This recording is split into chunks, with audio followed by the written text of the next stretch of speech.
Welcome to Moon and Fire. I'm Emily Bailey, the founder of Whole and Wild, where I guide women back to their sacred wisdom through ritual and cyclical living. This is a sacred space for your whole self to be here. Your wisdom, your shadows, your longings, and your fierce power. Remember the sacred cycles, reclaim your radiant fire, unleash your intuitive magic. Welcome home, sacred woman. Let's begin. I wanted to start today by sharing that this next topic feels so foundational and deeply important that I've decided to present it in two parts.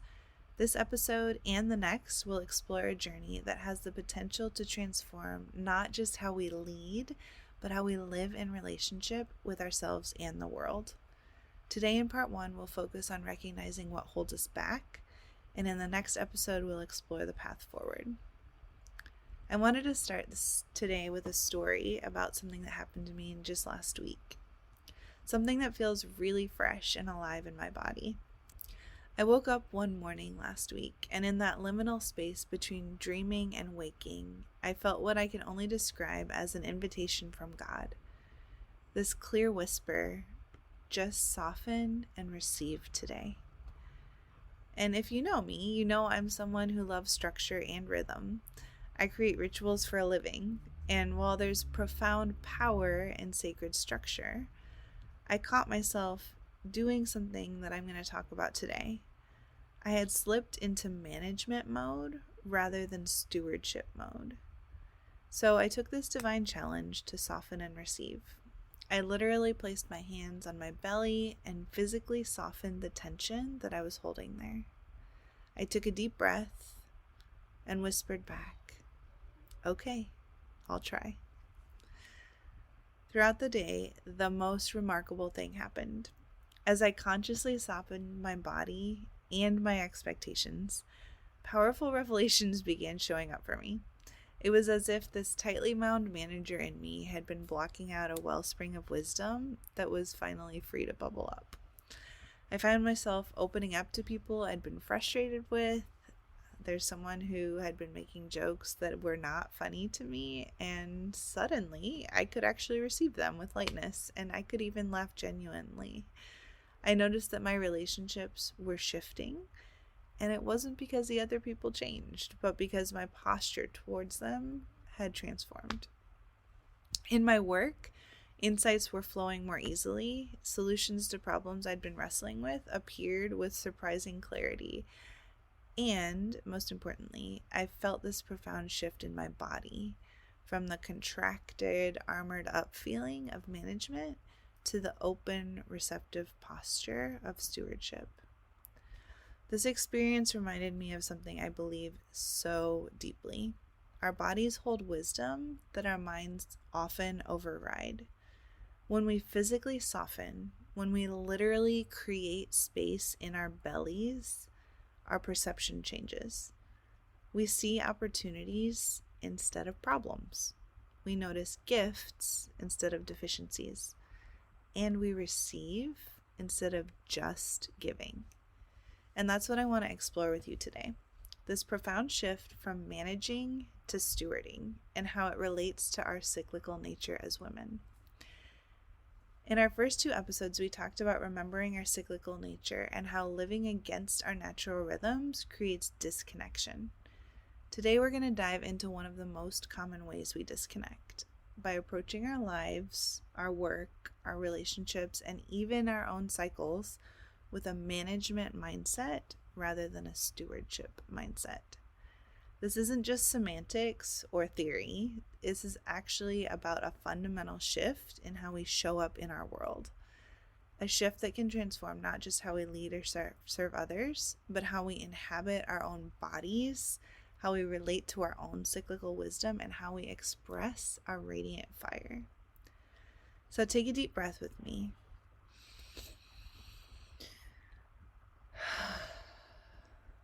Place your feet on the ground. Feel your belly soften. And let's explore together this journey from managing to stewarding. and how it might just be one of the most powerful ways to reclaim your sacred wildness. Let's start by talking about what I call the management trap and why it's so seductive, especially for women. As women, many of us pride ourselves on our ability to manage.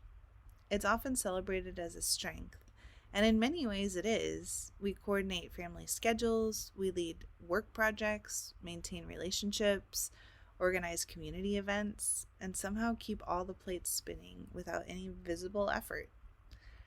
But I've been sitting in an uncomfortable truth lately. Managing is not the same as stewarding, and confusing the two might be sabotaging the very things we long most deeply for. Let's be honest about what management looks like in practice. It's the meticulous planning, the detailed to-do lists, the constant anticipation of needs before they arise. It's the orchestration of moving parts according to a vision of how things should be. Management is efficient. It's practical. Sometimes it's absolutely necessary. But have you ever paused to notice what happens when your body is in full management mode? Your jaw tightens, your shoulders creep towards your ears, your breath becomes shallow, and your belly contracts as if preparing for impact.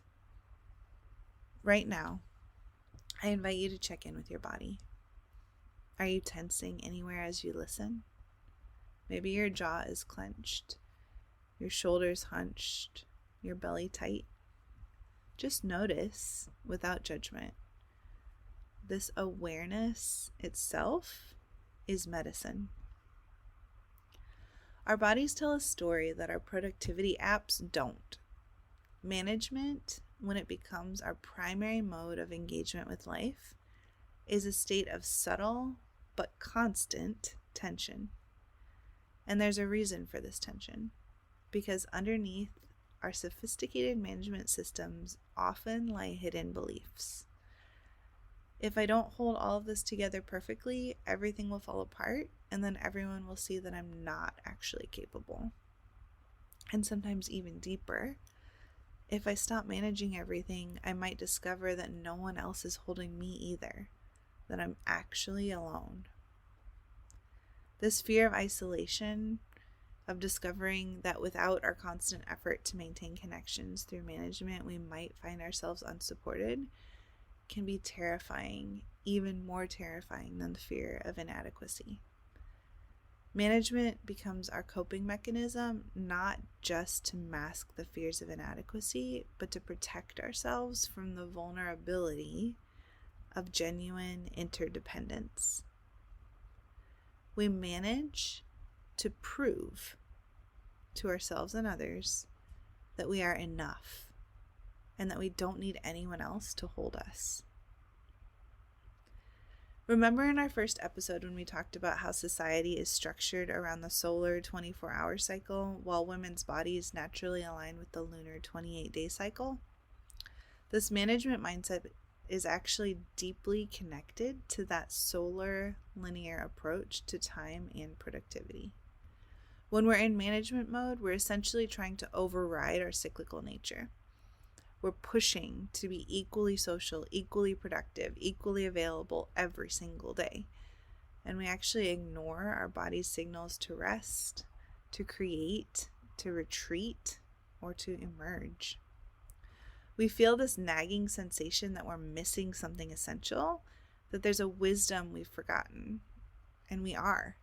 We've forgotten that we're not meant to be static and unchanging. We're meant to flow, to shift, to transform, just like the moon, just like the seasons, just like all of nature. Think about it. How often have you forced yourself to be on when your body was asking for quiet? How many times have you suppressed your wild, creative impulses because they didn't fit into your schedule? How frequently do you override your need for rest because it doesn't align with society's expectations? The cost of this constant management is profound. Burnout, disconnection from our intuition, and a deep sense that we're somehow fighting against ourselves. I see this so often in my work with women. We've become so adept at managing everything external that we lose touch with our internal landscape, the subtle shifts of our cycle, the wisdom of our bodies, the messages from our intuition. And here's what's fascinating. This management mindset doesn't just impact how we relate to our schedules or our work. It seeps into how we relate to our own bodies, our relationships, and even our spiritual practices. I've watched women approach their cycle tracking with the same rigid management mentality, turning a practice that's meant to foster connection and flow into another thing to perfect, another area where they can prove their competence. I've seen women try to manage their relationships, their partner's emotions, their children's experiences, as if love and connection were just another project to orchestrate according to plan. And perhaps most poignantly, I've witnessed women try to manage their spiritual lives, treating ritual and practice as a transaction, where if they do everything right, they'll get the outcome they desire.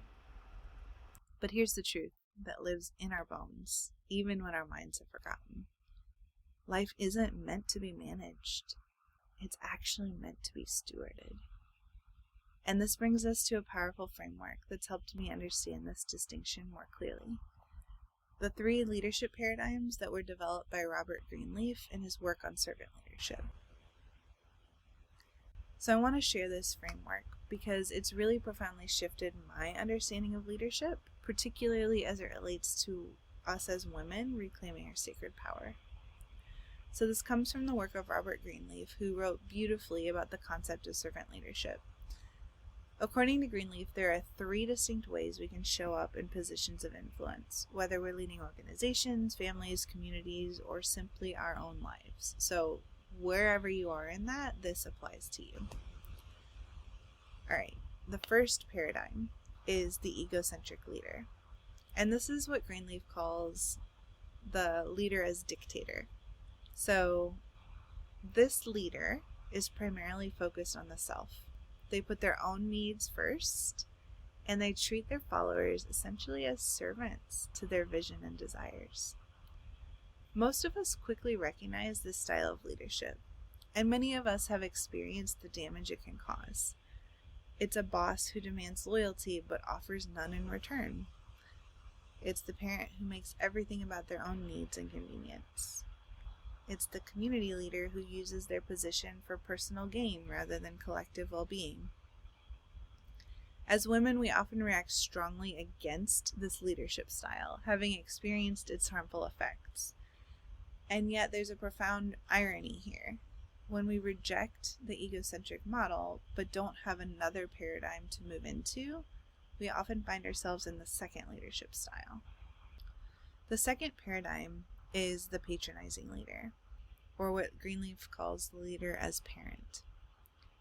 The leader is primarily focused on their position. They presume that their needs are best determined by the leader, and they treat followers as children who need guidance and protection. This is the leadership style that hits closest to home for many women. In this paradigm, we operate from a well-intentioned but ultimately limiting belief that we know best what others need and how things should unfold. Oof. Take that in for a minute. Does that sound familiar? It's management in its most common form. It's the woman who coordinates everyone's schedules because otherwise nothing would get done properly. It's the team leader who reviews every detail of a project because no one else will catch the mistakes.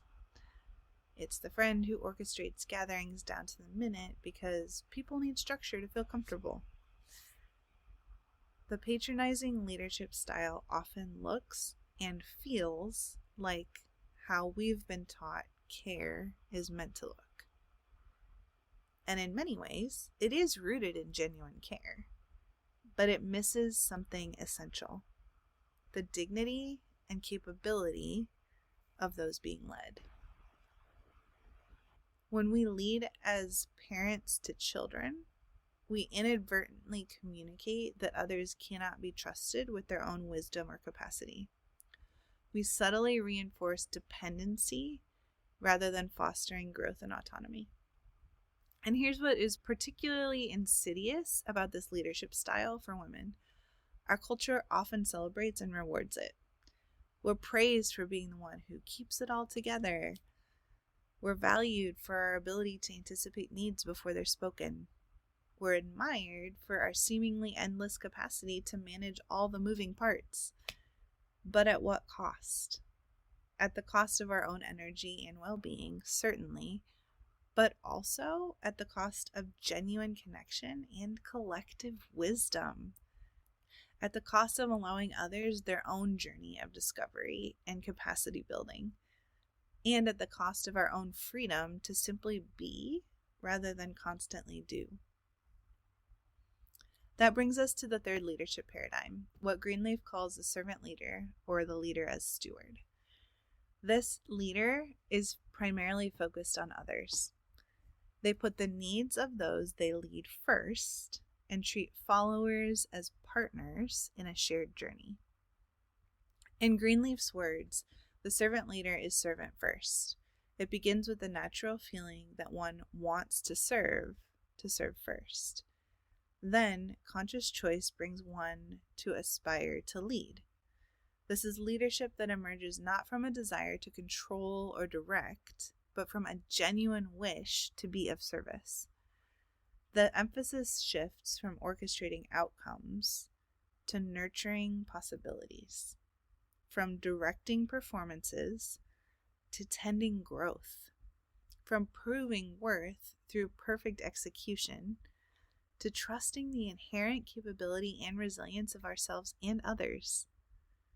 Servant leadership, also called stewardship, creates something that management alone never can. It creates authentic community. Where management often reinforces our isolation, keeping us in the position of the lone orchestrator, stewardship builds genuine connections. It transforms "I must hold everything together" into "we are holding each other." This is why Greenleaf emphasizes treating followers as partners rather than subordinates. True partnership alleviates the profound loneliness that so often accompanies leadership positions. And this is where I see such beautiful alignment between servant leadership and our cyclical nature as women. Both invite us to trust something larger than our individual control. Both ask us to surrender to rhythms and wisdom beyond our limited perspective.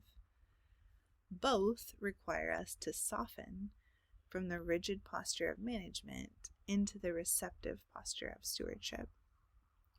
When we lead as stewards, we discover that we were never meant to carry the weight alone, and that true strength comes from meaningful interdependence. We find that our capacity to receive, to be surprised, to adapt, to flow, might actually be our greatest strength of all. And isn't this what we're really seeking when we reclaim our cyclical nature?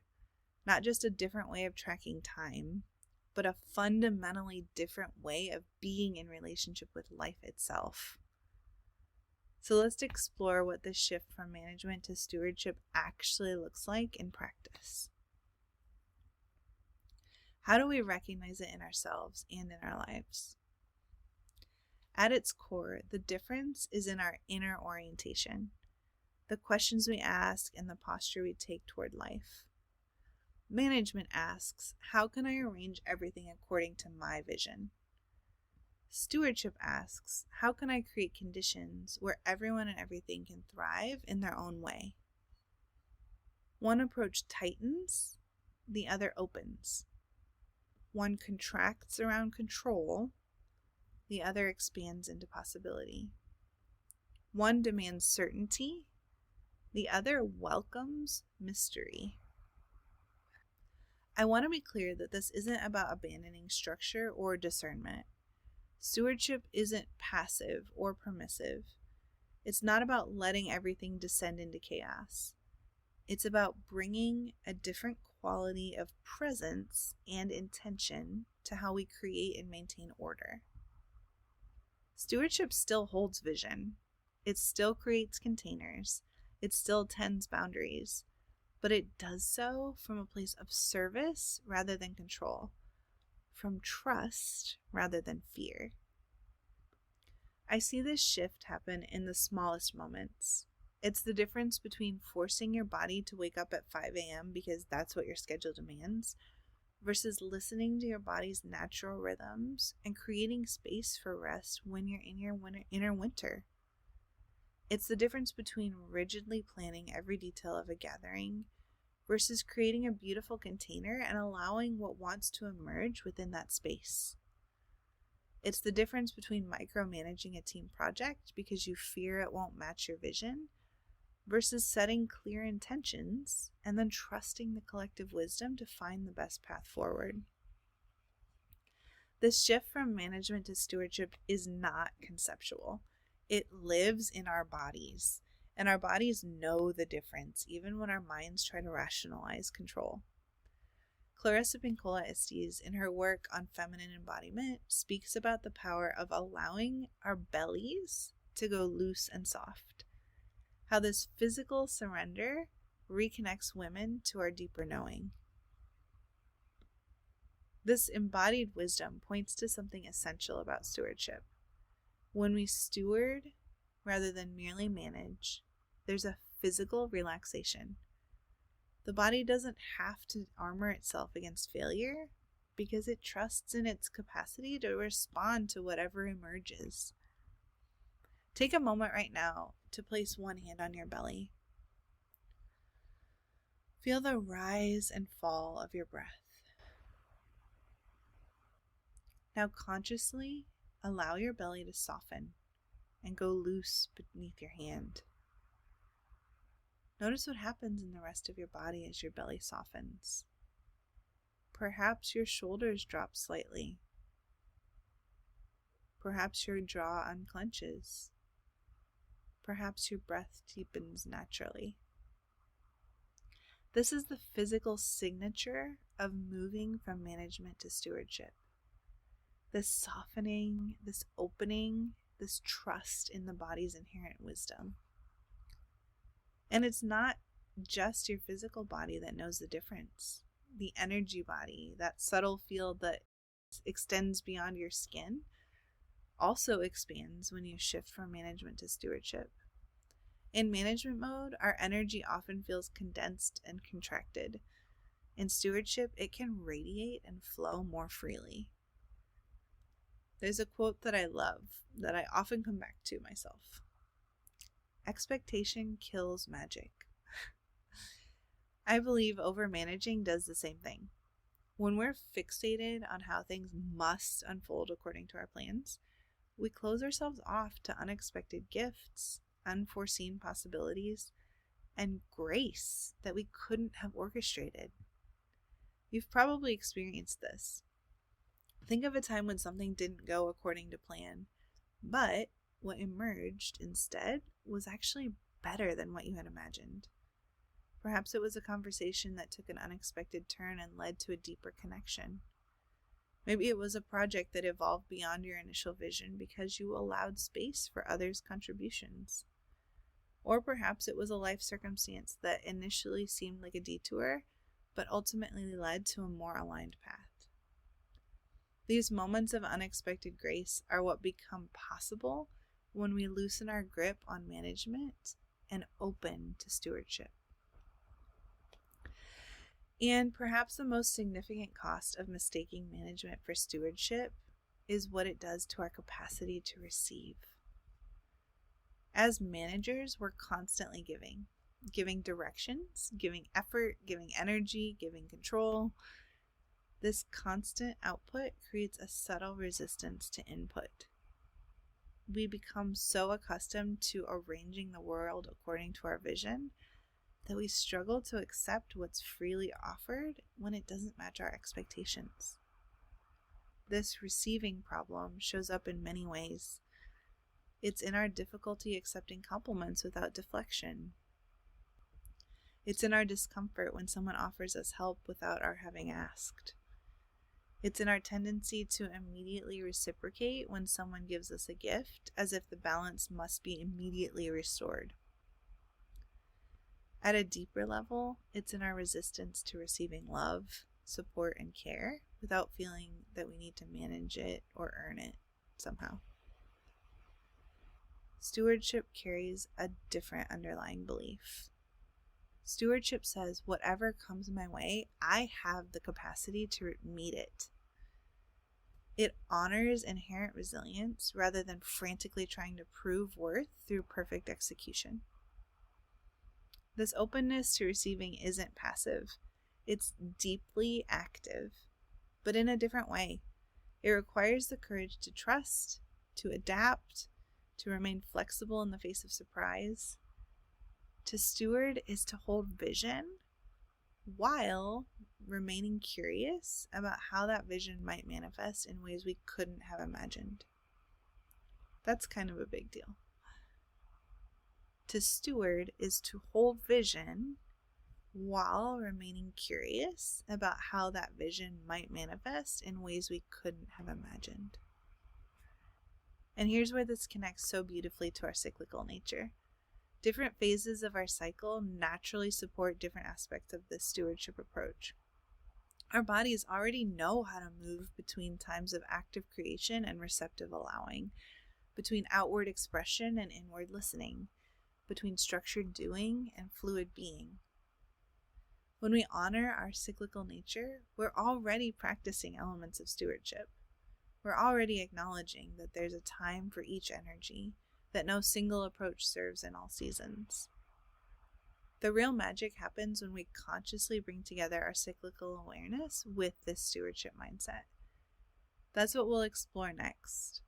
How stewardship looks and feels different through each phase of our cycle, and how we can work with these natural rhythms to become more effective stewards in every area of our lives. As we come to the close of our time today, I want to acknowledge what we've explored together. We've looked honestly at the management trap that so many of us find ourselves in, that tendency to control, to orchestrate, to micromanage every aspect of our lives. We've recognized the physical tension that this creates in our bodies, the subtle yet profound fear that it stems from, and its connection to solar linear mindset that disconnects us from our cyclical nature. We've begun to explore an alternative, the way of the steward, the servant leader who creates conditions for thriving rather than controlling every outcome. We've touched on how different this feels in our bodies, the openness it creates to receive rather than to just give, and the courage it takes to trust rather than manage. This shift from management to stewardship isn't a small adjustment. It's a fundamental reorientation of how we relate to ourselves and to others and to life itself. It's a journey that deserves space and time to unfold. In our next episode, we'll continue this exploration by looking at how stewardship manifests differently through each phase of our cycle. We'll talk about specific, practical steps you can take to shift from management to stewardship in your daily life. And we'll explore what becomes possible when you align your leadership with your cyclical wisdom. How this reclamation of stewardship deeply connects you to your radiant fire. Until then, I invite you to carry one simple practice with you, the belly softening we explored today. When you notice yourself in management mode, that contraction in your belly, that tightening of control, place one hand on your belly and consciously soften. Let your belly be loose and full. Take a deep breath that expands into that soft space. Notice what shifts in your perspective when your body softens. Also, begin to notice the management patterns in your daily life. Where do you find yourself tightly controlling? What fears might be underneath this control? Where might you experiment with loosening your grip, just slightly? These observations and the simple practice will prepare you for the deeper exploration we'll continue in our next episode. May you remember that your cycles are sacred. May you trust the wisdom that lives in your body. May you honor both your quiet moments and your fierce fire. May you flow with grace through all seasons. Remember the sacred cycles. Reclaim your radiant fire. Unleash your intuitive magic. Thank you for being here, sacred woman. Until next time.